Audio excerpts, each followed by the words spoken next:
శ్రీరామ్, నేను మీ Dileep, triple D YouTube channel. పాపం రాహుల్ గాంధీ కాంగ్రెస్ పార్టీ భవిష్యత్తు అంధకారమే.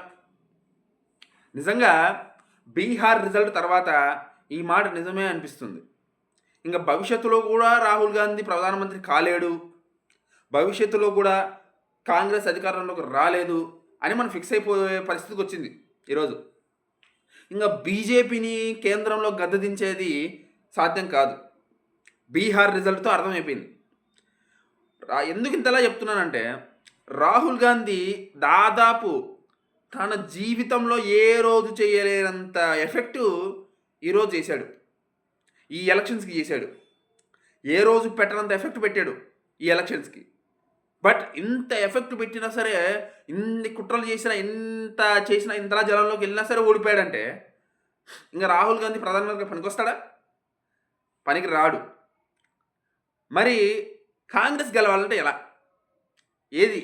ఎలా సాధ్యం అంటే, నాకు తెలిసి ఈ గాంధీల కుటుంబం అంతా పక్కకి వెళ్ళిపోవాలి.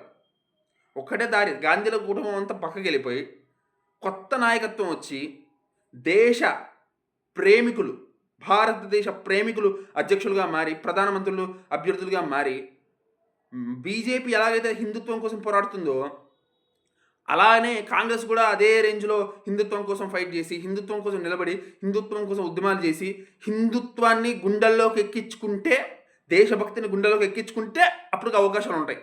ఫ్యూచర్లో అయినా సరే, ఓ 10 ఏళ్ళ తర్వాత, 15 ఏళ్ళ తర్వాత అయినా సరే అవకాశాలు ఉంటాయి. లేకపోతే రాహుల్ గాంధీ అధ్యక్షుడిగా ఉన్నాడంటే కాంగ్రెస్ ఎప్పటికీ గెలవలేదు. కాంగ్రెస్ భవిష్యత్తు అంధకారమే. ఇది రాసి పెట్టుకోండి. ఇక ఫ్యూచరు అనేది ఏంటన్నది నేను ప్రెడిక్ట్ చేస్తున్నాను కాదు, కళ్ళ ముందు కనపడిపోతుంది కదా, అందుకు చెప్తున్నా. మీకు ఇది నచ్చితే కింద లైక్ చేసి, షేర్ చేసి, సబ్స్క్రైబ్ చేయండి. Thank you very much.